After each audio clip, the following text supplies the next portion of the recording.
Presiden Republik Indonesia Prabowo Subianto mengungkap bahwa Presiden Korea Selatan Lee Jae-myung meminta dirinya untuk berkunjung ke Korea Utara atau Korut. Tujuannya adalah membantu membuka ruang dialog di tengah hubungan kedua Korea yang masih diliputi ketegangan. Prabowo menyatakan dirinya bersedia menjalankan peran tersebut apabila diminta secara resmi. Pernyataan itu disampaikan Prabowo saat mengumpulkan pimpinan Kamar Dagang dan Industri Indonesia atau Kadin serta sejumlah asosiasi pengusaha dari berbagai daerah di Istana Negara, Jakarta, pada Jumat, 31 Juli 2026. Dalam pertemuan tersebut, Prabowo menceritakan percakapannya dengan Presiden Korea Selatan saat melakukan kunjungan ke Seoul.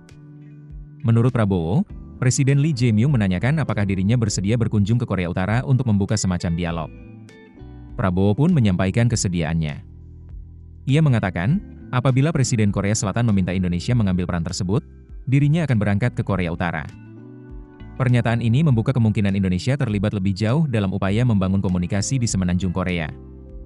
Namun hingga saat ini, belum ada informasi mengenai jadwal maupun rencana resmi kunjungan Presiden Prabowo ke Korea Utara. Prabowo menjelaskan, Indonesia selama ini berupaya menjaga hubungan baik dengan berbagai kekuatan dunia. Indonesia menjalin hubungan dengan Amerika Serikat, Tiongkok, Rusia, Jepang, India, hingga Australia.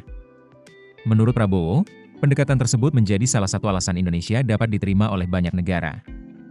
Indonesia juga berupaya menjaga hubungan baik dengan negara-negara tetangga. Prabowo menekankan bahwa Indonesia tidak memiliki kepentingan untuk mencampuri urusan dalam negeri negara lain. Prinsip tersebut menjadi salah satu fondasi dalam pelaksanaan politik luar negeri Indonesia. Posisi Indonesia yang menjalankan politik luar negeri bebas aktif dinilai menjadi modal penting untuk membangun komunikasi dengan berbagai pihak. Indonesia diketahui memiliki hubungan diplomatik dengan Korea Selatan maupun Korea Utara. Kondisi tersebut memberi ruang bagi Indonesia untuk membangun komunikasi tanpa harus berpihak pada salah satu pihak. Prabowo juga menyinggung pengalaman Indonesia dalam menjalin komunikasi di Myanmar. Menurutnya, Indonesia tetap memegang prinsip tidak mencampuri urusan dalam negeri negara lain, sehingga dapat diterima oleh hampir semua pihak. Pendekatan tersebut dinilai dapat menjadi kekuatan diplomasi Indonesia dalam membantu membuka ruang dialog di berbagai kawasan. Menanggapi pernyataan Presiden Prabowo, kantor Presiden Korea Selatan menyatakan bahwa Seoul memandang Indonesia dan negara-negara lain yang memiliki hubungan baik dengan kedua Korea dapat memainkan peran konstruktif. Peran tersebut diharapkan dapat membantu mendorong perdamaian di semenanjung Korea. Pemerintah Korea Selatan juga menyebut terus mencari berbagai cara untuk bekerja sama dengan negara-negara yang memiliki hubungan baik dengan Seoul dan Pyongyang. Pernyataan ini menunjukkan adanya peluang bagi negara-negara yang memiliki hubungan diplomatik dengan kedua pihak untuk membantu membangun komunikasi dan mengurangi ketegangan. Indonesia menjadi salah satu negara yang dinilai memiliki posisi tersebut. Hubungan Korea Selatan dan Korea Utara masih menghadapi berbagai tantangan. Presiden Lee Jae-myung diketahui berupaya meredakan ketegangan sejak menjabat. Pemerintah Korea Selatan telah beberapa kali membuka ruang untuk dialog dengan Pyongyang. Namun, upaya tersebut belum mendapatkan respons positif dari Korea Utara. Pada 2024, Korea Utara bahkan menyebut Korea Selatan sebagai negara bermusuhan. Kondisi tersebut membuat upaya membangun kembali komunikasi antara kedua Korea menjadi tidak mudah. Di tengah situasi itu, keterlibatan negara lain yang memiliki hubungan baik dengan kedua pihak dinilai dapat membuka peluang baru.